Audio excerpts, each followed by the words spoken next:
Quite good morning and welcome to the Breakfast News on Rajya Sabha television. I'm Aishwarya Kapoor with you, and in the next 30 minutes I'll be taking you through the biggest news stories that you might have missed during the night that are changing our world, and also be telling you what to expect in the day ahead, starting with the headlines. 3 militants killed in encounter in Budgam in Jammu and Kashmir. Arms and ammunition recovered after encounter that began on Tuesday evening.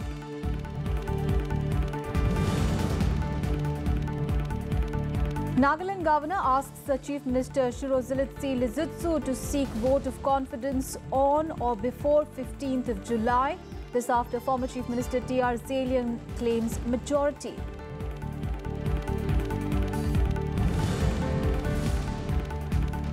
US and Qatar signed deal to fight terrorism. This amidst Doha's month-long standoff with the Western allied Arab states.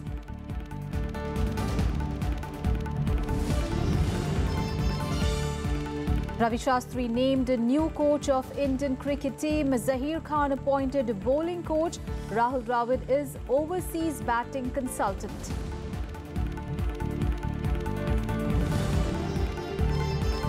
And Serena Williams, Venus Williams, Konta Muguruza and Rybarikova reached semi-finals of the women's singles at the Wimbledon. Men's singles quarter-finals to be played today. Now, 3 terrorists have been killed by security forces near Budgam in Jammu and Kashmir. Now, the terrorists were killed after a search and cordon operation that turned into an encounter last evening. Arms and ammunition have been recovered from the militants. Security forces launched a cordon and search operation in Redbug area of Budgam, receiving specific intelligence inputs about the presence of militants in the area. The search operation turned into an encounter as the security forces were fired upon by the militants there.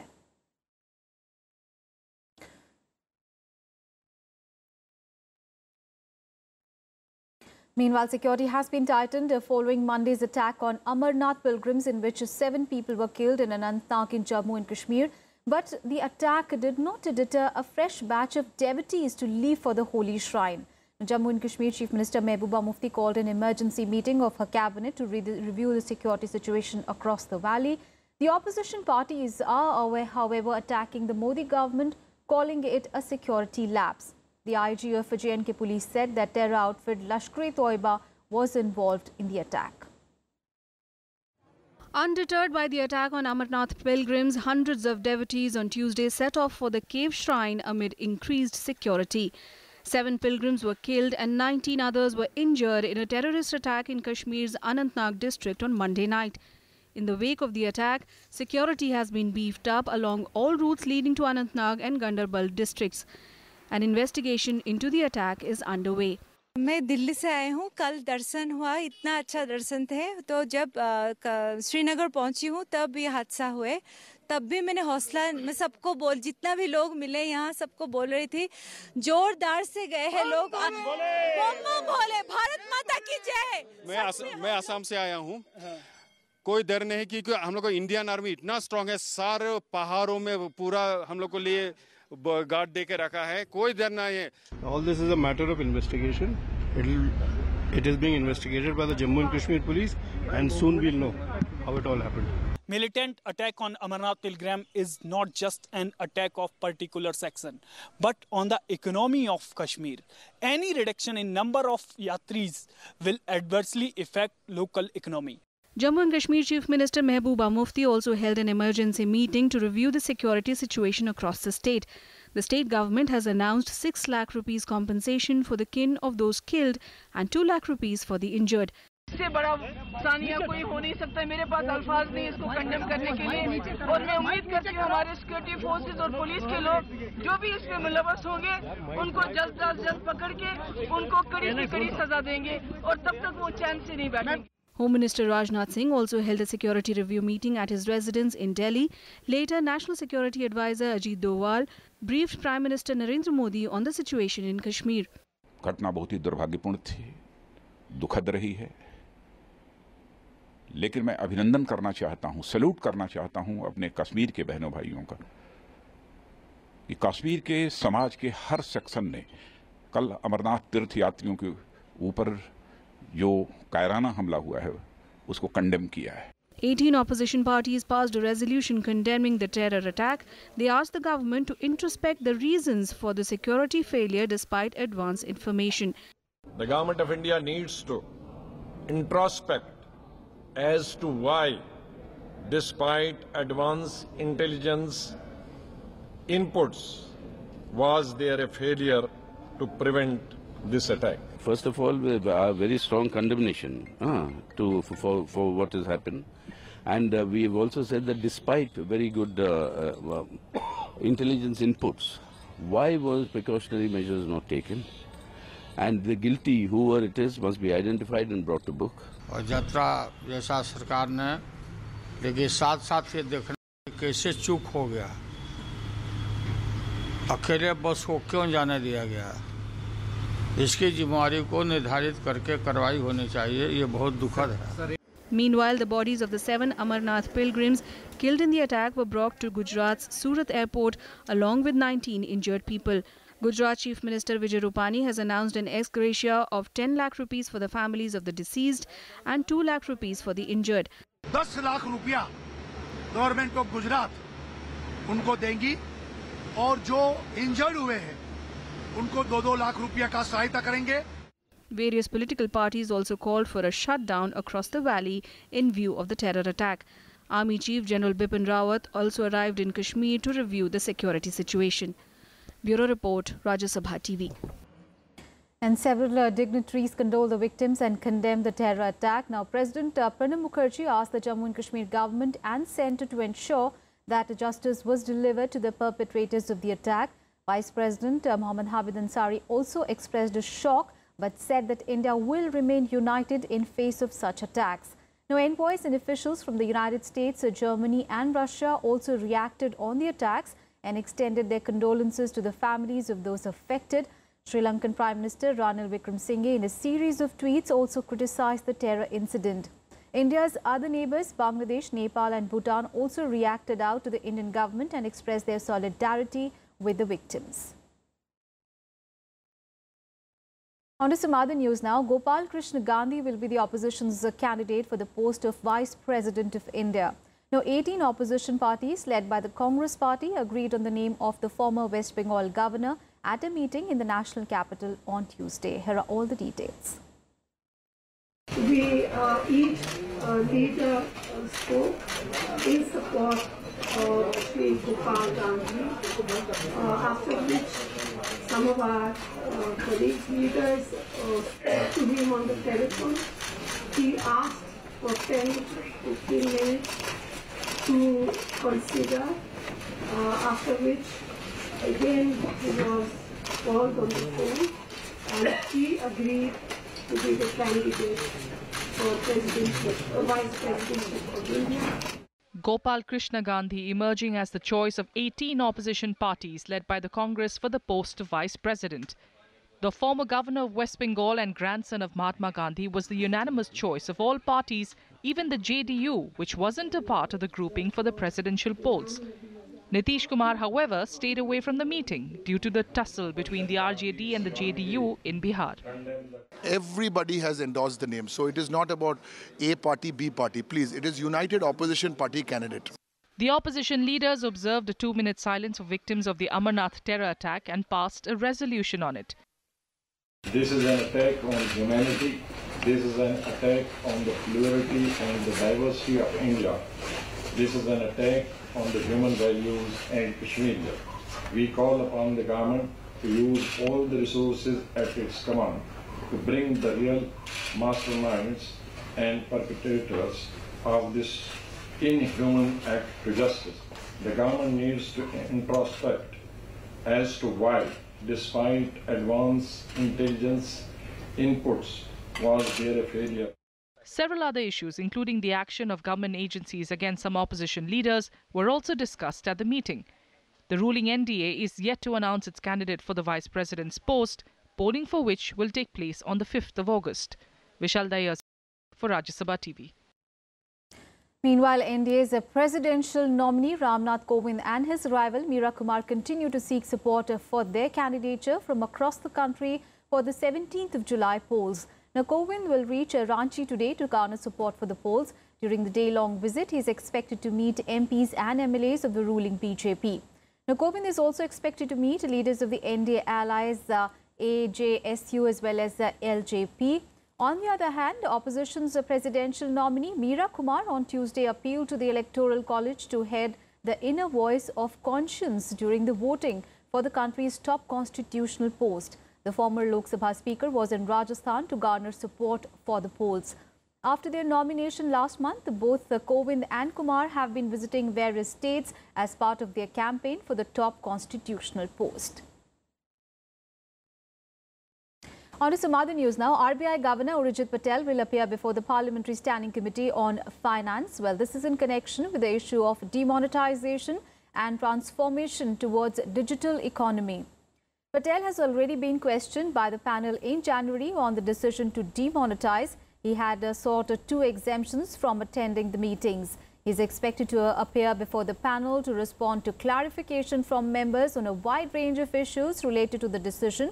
The members plan to ask the RBI chief for questions regarding the top bank's preparedness for the digital transition as well, and how much money has come back into the system after the 8th of November decision to place the existing currency of 1,000 and 500 rupees notes. The panel is headed by Congress MP Veerappa Moily. News from Bihar now, and the JDU has asked Bihar Deputy Chief Minister and Lalu Prasad's son Tejasvi Yadav to come out with facts in public against the accusations against him by the CBI.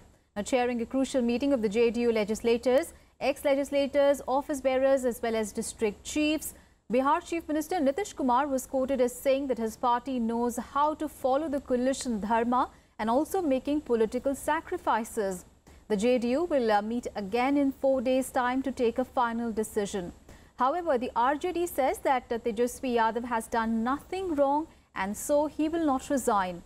The BJP, which has offered outside support to the Nitish Kumar government in case it wants to cut ties with the RJD, said that the JDU stance was as good as an ultimatum and that Tejasvi Yadav and his father Lalu Prasad Yadav must respond to the allegations. जनता का वह जनादेश है, हम उसका पालन करना जानते हैं, लेकिन हम यह उम्मीद जरूर करते हैं कि अगर आरोप लगा है तो तथ्यों का विवरण जनता के बीच पेश किया जाना ये जनमानस की अपेक्षा है और हम उम्मीद करते हैं कि ऐसा होगा। अभी तो सुन के पक्ष विपक्ष का जो उचित निर्णय होगा मुख्यमंत्री 4 देंगे, मतलब लालू जी परिवार को और समय दिया जाएगा। 4 दिन के बाद कुछ फैसला सुनाएगा। तेजस्वी प्रसाद यादव जी का कार्य डिप्टी चीफ मिनिस्टर के रूप में, भवन निर्माण मंत्री के रूप में, पथ निर्माण मंत्री के रूप में अति संतोषजनक और सराहनीय रहा है और कहीं भी इस अवधि में कोई आरोप इन पर नहीं लगा है, इसलिए इनके रिजाइनेशन का कहीं कोई प्रश्न ही नहीं उठता है। एक प्रकार का जनता दल यू ने राजद को अल्टीमेटम दे दिया है, आप जवाब दीजिए। तो तेजस्वी यादव और लालू यादव जवाब दें, इस 3 एकड़ जमीन के आप मालिक कैसे बन गए। And in Breakfast News, we'll take a very short break. We'll be back with more news. Stay tuned.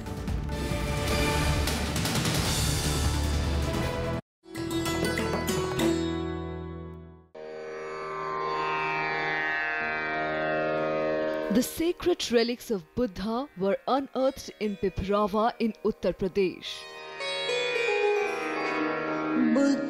Buddhist monks from all over the world visit the National Museum to pay their respects. These charred bone fragments of Buddha are housed in the gold canopy gifted by the royal family of Thailand.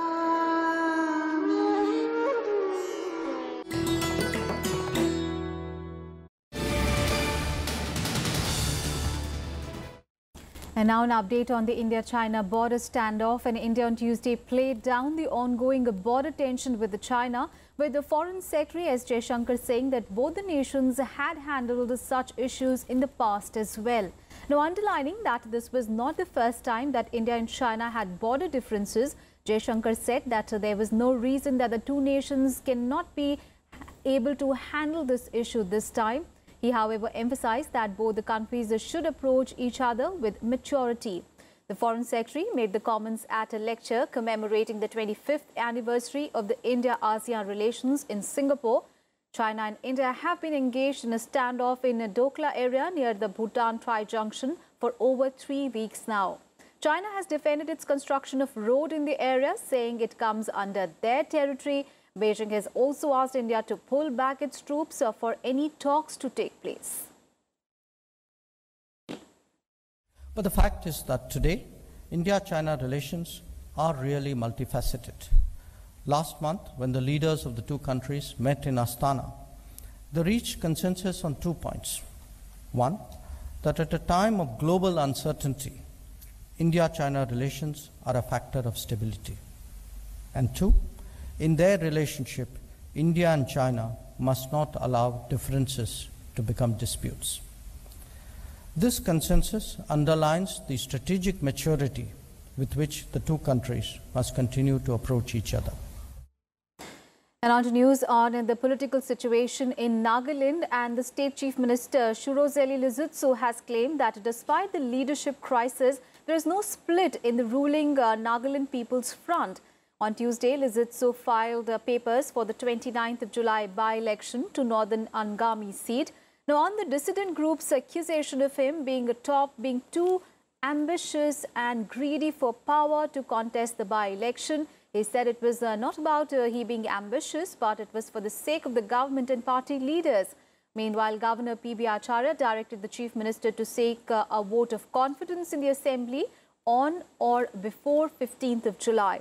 Now, the directive came after former Chief Minister T.R. Zeliang claimed to form a new government. Now, Zeliang is claiming support of 41 of the 59 MLAs in the Assembly. In the present Assembly, the NPF has 47 members, the BJP has 4 and Independents 8. Now, an update on the situation in Darjeeling as the situation continues to be grim in the hilly areas there. Now, the leaders of the Gorkha Janmukti Morcha and other parties have threatened to start a fast unto death from 15th of July to press for their demands for a separate state of Gorkha land. The decision came after the all-party meeting. The newly formed Gorkha Land Movement Coordination Committee has also decided to give the deadline of 14th of July to step down from their posts. The 30-member committee, headed by the Gorkha Janmukti Morcha, is demanding a CBI inquiry into the incidents of violence and the alleged killing of the 7 JJM supporters in the alleged police firing. Now, West Bengal Chief Minister Mamata Banerjee has asked them not to play with fire and help in return of a peace in the region. She has blamed the BJP-led government at the centre for the impasse in Darjeeling. Darjeeling, remember, has been reeling under violence since 27 days now.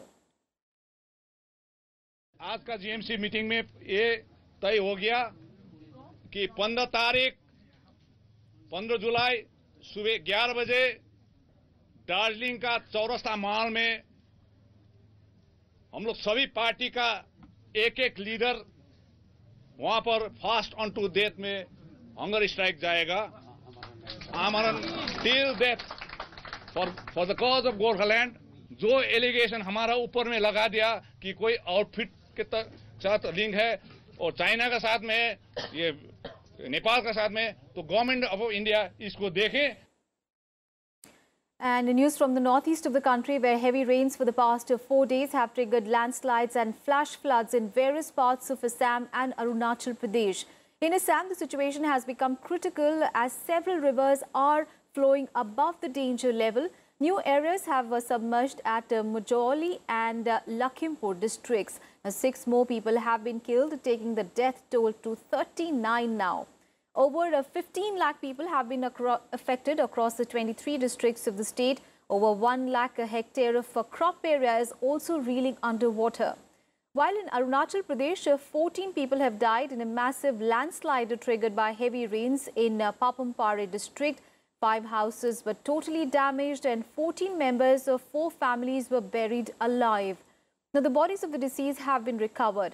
Chief Minister Pema Khandu announced a compensation of 4 lakh rupees each to the next of the kin of those killed.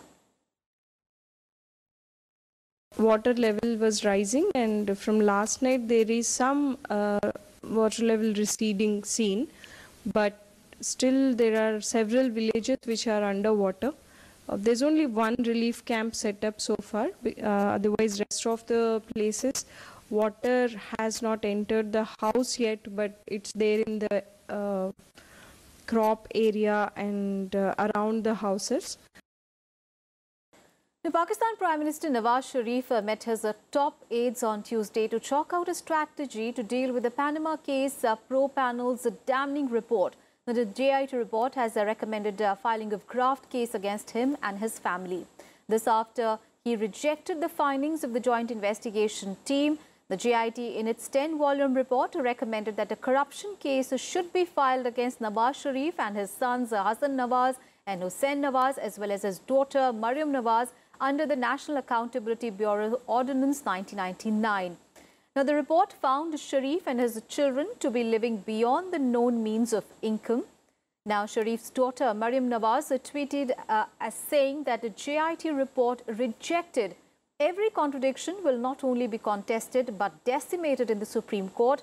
Not a penny of public exchequer involved, unquote. Meanwhile, Pakistan's defense minister and one of the Sharif's closest aide, Asif Khwaja, rejected the report as having full of flaws.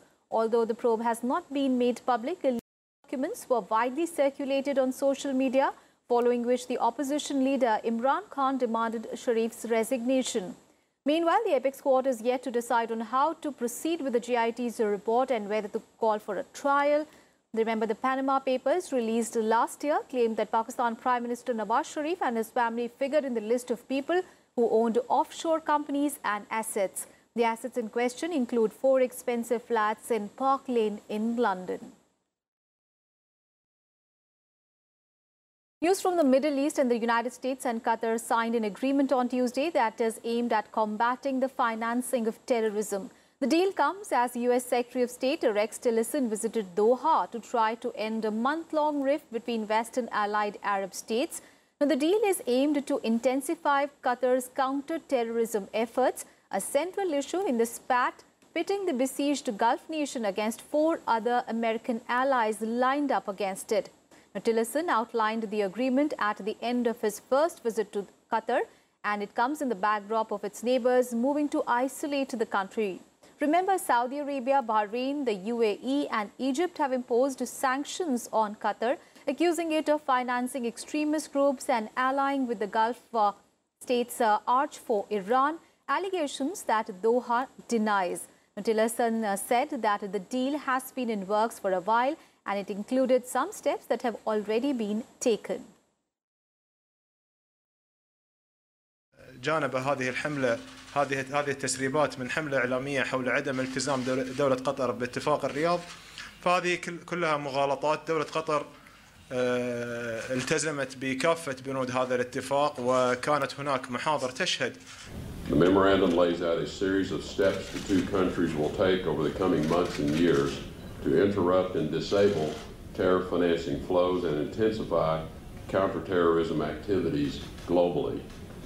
Together, the United States and Qatar will do more to track down funding sources, will do more to collaborate and share information, and will do more to keep the region and our homeland safe. And US President Donald Trump's eldest son has now released an email chain showing that he was keen to accept information on Hillary Clinton from a Russian national.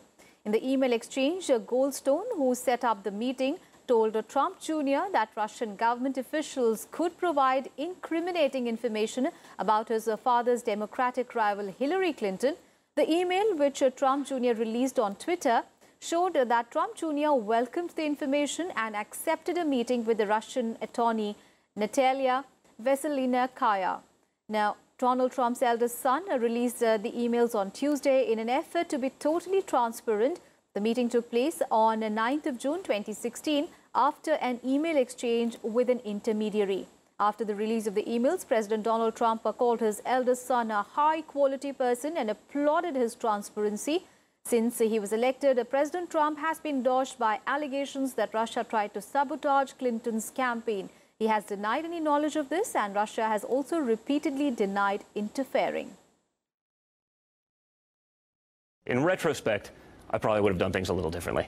Again, this is before the Russia mania. This is before they were building it up in the press. For me, this was opposition research. They had something, maybe concrete evidence to all the stories I'd been hearing about, but they were probably underreported for, years, not just during the campaign. So I think I wanted to hear it out. But really, it went nowhere, and it was apparent that wasn't what the meeting was actually about. I have a quick statement that I'll read from the president. My son is a high-quality person, and I applaud his transparency. And beyond that, I'm going to have to refer everything on this matter to John Jr.'s counsel and outside counsel, and won't have anything else to add beyond that today. On to sports news now, and BCCI on Tuesday named Ravi Shastri as the new coach of the Indian cricket team till 2019 World Cup. Now, the decision was taken late on Tuesday night after the Cricket Advisory Committee comprising of Sachin Tendulkar, Saurav Ganguly and VVS Lakshman had a conference call with the captain Virat Kohli. It will be Shastri's third stint with the national team. He was earlier a cricket manager during 2007 tour of Bangladesh and then a cricket team director from August 2014 to June 2016, during which India reached the semi-finals of the 2015 World Cup and the World T20 semi-finals in 2016. The former fast bowling great Zaheer Khan has been appointed as the bowling coach for a period of 2 years, while batting legend Rahul Dravid has been asked to work with the Indian team as a batting consultant. Rahul Dravid will join the team mostly on overseas tours. The post of head coach and had become vacant after Anil Kumble had resigned from the post, citing differences with captain Virat Kohli.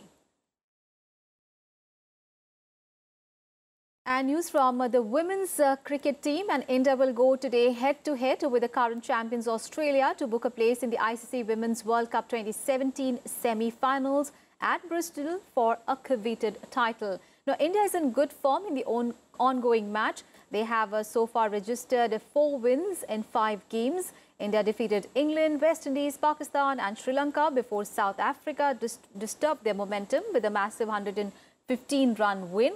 Similarly, Australia's 4-match unbeaten run was stopped by England in the previous game.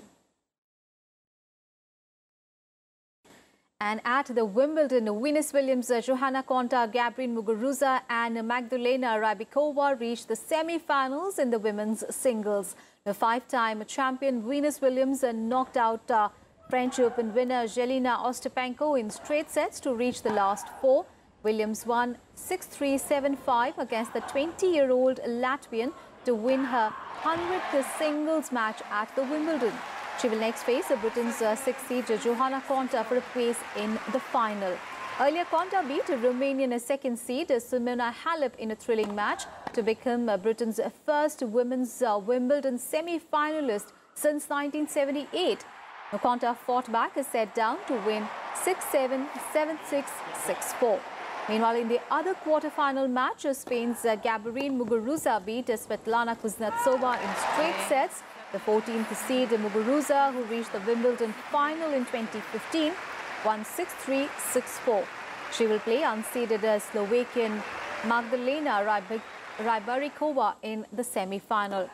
Rybakova stormed into the semi-finals by routing Coco van de Weg of US in a rain-plagued match that was halted for hours before being moved beneath the roof of the centre court. Rybakova won 6-3, 6-3. Meanwhile, in the men's singles, world number 2 Novak Djokovic progressed into the quarterfinals with a routine 6-2, 7-6, 6-4 win over France's Adrian Manarino. The match was postponed after the marathon battle between Rafael Nadal and Gilles Muller concluded late on Monday. The men's quarterfinal matches will be played today. That's it from me and my team in this edition of Breakfast News. But news and updates continue on your channel. Thanks so much for your time.